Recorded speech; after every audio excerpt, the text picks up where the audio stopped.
Developers. So আজকে আমরা দেখব কিভাবে আমরা ইউএসএসডি অ্যাপ্লিকেশন ক্রিয়েট করতে পারি বা ইউএসএসডি এপিআই টা ইউজ করতে পারি। সো প্রথমে আমরা যেটা দেখতে পাচ্ছি আমরা হচ্ছে ইউএসএসডি কনফিগারেশনটা দেখব। সো আমরা যদি ইউএসএসডি এপিআই টা সিলেক্ট করি, ওখানে আমরা এখানে কনফিগার একটা অপশন পাবো। সো আমরা কনফিগার বাটনে গেলে এখানে আমরা দেখতে পাবো প্রথমে সার্ভিস কোড। সো এটা বাই ডিফল্ট, আমরা যদি এখানে ড্রপ ডাউন ক্লিক করি দেখা যাবে 213, এটা হচ্ছে বাই ডিফল্ট, এটা সেটআপ করতে হবে। এরপর আমরা একটা কিওয়ার্ড দিব।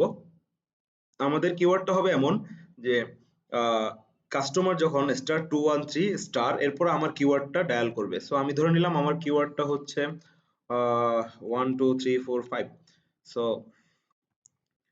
ওকে, সো এরপর বাকি এগুলো আমার চেঞ্জ করা যাবে না। এখানে আমি কানেকশন ইউআরএল দিব।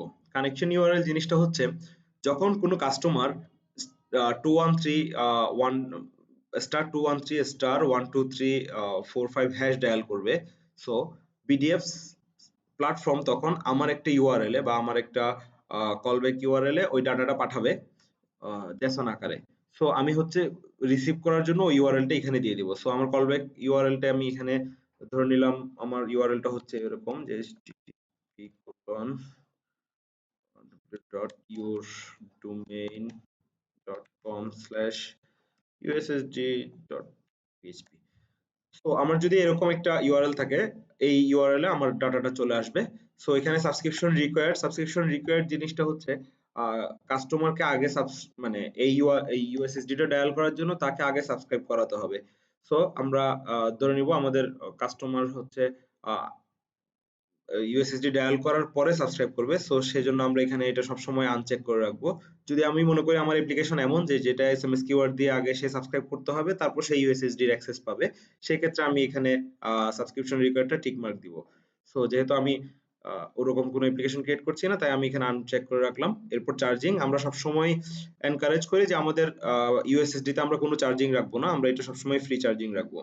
সো এখানে এই যে রেড মার্ক মিন্স হচ্ছে আসলে এটা এই কিওয়ার্ডটা অলরেডি অ্যাসাইন্ড, অন্যজন অলরেডি ইউজ করে ফেলেছে। সো আমার এটা চেঞ্জ করতে হবে। আমি এখানে যদি 9 দিই, ওকে মনে হচ্ছে এখন ঠিক আছে। ইয়েস। সো আমি এখন কনফিগার করলাম, কনফার্ম করলাম। কনফার্ম করার পর এটা অ্যাডমিনের কাছে চলে যাবে। অ্যাডমিন যদি অ্যাপ্রুভ করে বা লিমিটেড প্রোডাকশনে দেয়, এরপর থেকে আমরা হচ্ছে হোয়াইট লিস্টেড নাম্বার দিয়ে অথবা রিয়েল নাম্বার দিয়ে আমরা এই ইউএসএসডি টা ডায়াল করলেই আমরা এই ইউআরএল হিট হবে। সো আমরা এখন আমরা যদি ডকুমেন্টেশনটা একটু চেক করি,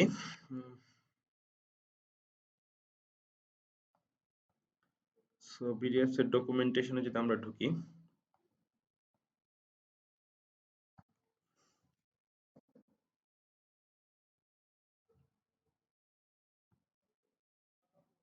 সো এখানে ইউএসএসডি অপারেশন বলে একটা অপশন আছে এবং সেশন আইডি। সো যখনই কোনো ইউজার আমাদের ইউএসএসডি ডায়াল করে তখন একটা সেশন ক্রিয়েট হয় এবং প্রতিটা এপিআই কলের সময় আমাদের সাথে এই ডাটাটা দেয়া থাকে ইউএসএসডি অপারেশন। সো এমওইনিট মিন্স হচ্ছে যখন কাস্টমার কোনো কিছু ডায়াল করে সেটাকে আমরা তখন ইউএসএসডি অপারেশনটা এমওইনিট হিসেবে আসে। আর কাস্টমার যখন কোনো একটা রিপ্লাই পাঠায় তখন হচ্ছে মানে সে কন্টিনিউ করছে, এরকম একটা ইউএসএসডি অপারেশন আমাদের এখানে আসে। সো এটা আমরা কোডিং সেকশনে যখন যাব তখন এটার ইয়াটা দেখতে পাবো। সো আমরা এখন কোডিং সেকশনে যদি দেখি, সো আমি অলরেডি একটা এসডিকে ক্রিয়েট করে রেখেছি, এটার লিংক আমাদের ডেসক্রিপশনে দেওয়া থাকবে। সো আমরা ইউএসএসডি অ্যাপ এই কোড যদি আমরা দেখি, সো এখানে আমি অ্যাপ আইডি এবং পাসওয়ার্ড আমি ক্রিয়েট করে রেখেছি এবং একটা সার্ভার ইউআরএল আমি দিয়ে রেখেছি। সো এখানে ডেভেলপাররা নিজেদের অ্যাপ আইডি এবং পাসওয়ার্ডটা বসিয়ে দিলেই এই কোডটা ইউজ করতে পারবে। সো আমি এখানে একটা রেসপন্স মেসেজ রেখেছি যে কাস্টমার যখনই কোনো কিছু ডায়াল করবে তখন সে এই রেসপন্সটা পাবে।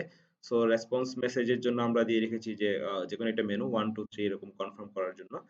সো আমরা এখানে অ্যাকচুয়ালি যেটা করছি সেটা হচ্ছে এসএমএস রিসিভার যখন কোনো ইউজার আমার ইউএসএসডি ডায়াল করছে তখন আমরা ওটা রিসিভ করছি। রিসিভার এই ভেরিয়েবলের মধ্যে ওই ডাটাটা রয়ে যাচ্ছে যেটা কাস্টমার ডায়াল করছে। সো এবং ইউএসএসডি সেন্ডার হচ্ছে কাস্টমারকে আমরা কোনো একটা রিপ্লাই পাঠানোর জন্য আমরা এই অবজেক্টটা ক্রিয়েট করছি। তো আমরা রিসিভার অবজেক্ট থেকে সেশন আইডিটা নিচ্ছি, কাস্টমারের ফোন নাম্বারটা নিচ্ছি এবং ইউএসএসডি অপারেশনটা নিচ্ছি, কোন অপারেশন এবং কন্টেন্টটা নিচ্ছি। সো কন্টেন্ট মিন্স হচ্ছে ফুল মেসেজটা যেটা সে ডায়াল করছে মেসেজে। সো প্রথমে আমরা যেটা দেখছি যে আমাদের ইউএসএসডি অপারেশন যদি এমও ইনিট হয়, এখান থেকে আমরা বুঝতে পারছি যে কাস্টমার এটা প্রথমবারের মতো ডায়াল করেছে। সো এটা যদি এমও কন্টিনিউ হয় তাহলে বুঝতে হবে এটা আসলে আগের কোনো একটা মেসেজের রিপ্লাই হিসেবে দিচ্ছে। সো এইটা দিয়ে আমরা আসলে কাস্টমারকে কোন মেনুটা দেখাবো, আমার রেসপন্স কি এই মেসেজটা থাকবে নাকি অন্য কোনো মেসেজ থাকবে, সেটা আমরা এখান থেকেই মানে ইউএসএসডি অপারেশন দিয়ে আমরা রিসিভ করতে পারবো। সো এরপরের বাকি অংশটা হচ্ছে ডেভেলপারের নিজেদের লজিক, সে কিভাবে এটা হ্যান্ডেল করতে চাই। সো আমি যেটা করছি যে যদি এমও ইনিট হয়, যদি প্রথমবার সে ডায়াল করে তখন আমি এই রেসপন্স মেসেজটা দেখাচ্ছি। আর যদি সে এটা যদি এমও ইনিট না হয় তাহলে আমরা বুঝতে পারবো এটা অবশ্যই এমও কাউন্ট, মানে সে হচ্ছে কোনো একটা রিপ্লাই দিচ্ছে। সো ওই রিপ্লাই যদি 1 দেয় তাহলে আমরা বলবো যে তুমি 1 ডায়াল করেছো, এরপরে 2 হলে আমরা বলছি যে ইউ হ্যাভ ডায়াল 2, এভাবে 3 ডায়াল করলে you have dial 3। So that means হচ্ছে এই জায়গায় আমরা আমাদের লজিকটা বসাতে পারি। সো এইভাবে আমরা একটা ট্রি বানাতে পারি। সো কেস 1 হলে কি হবে, 2 হলে কি হবে। সো এই যে আমরা যখন কাস্টমারকে ইউএসএসডি রিপ্লাই দিচ্ছি তখন দেখা যাচ্ছে ইউএসএসডি সেন্ডার ফাংশন, সেন্ডার অবজেক্টের একটা ফাংশন হচ্ছে ইউএসএসডি। সো এই ফাংশনের মধ্যে আমি প্রথমে আমার সেশন আইডিটা দিতে হচ্ছে, এবং এই সেশন আইডিটা আমি কোথায় পাচ্ছি, যখন কাস্টমার প্রথমবার ডায়াল করছে এই যে আমরা রিসিভার যে অবজেক্ট ক্রিয়েট করছি এই অবজেক্টের মধ্যে আমরা আসলে সেশন আইডি নামে একটা অপশন পাচ্ছি। সো রিসিভার অবজেক্ট থেকে আমি সেশন আইডিটা নিচ্ছি এবং প্রতিবার কাস্টমারকে রিপ্লাই দেওয়ার সময় আমি ওই সেশন আইডিটা দিচ্ছি, সাথে আমি যে মেসেজটা তাকে দেখাতে চাই সেটা দিচ্ছি এবং তার ফোন নাম্বারটা দিচ্ছি। সো এক্ষেত্রে একটা জিনিস বুঝতে হবে যে আমি এখানে দিয়ে রেখেছি যে প্রথমবার যখন আমি কোনো কাস্টমারকে মেসেজ পাঠাচ্ছি, সো আমি যদি তার কাছ থেকে কোনো একটা রিপ্লাই পেতে চাই, কোনো কাস্টমার থেকে যখন আমি রিপ্লাই পেতে চাই, সো আমার এখানে আরেকটা ফোর্থ প্যারামিটার হবে, সেটা হচ্ছে এমটি কন্ট। দ্যাট মিন্স হচ্ছে আমি এটা কন্টিনিউ করতে চাচ্ছি।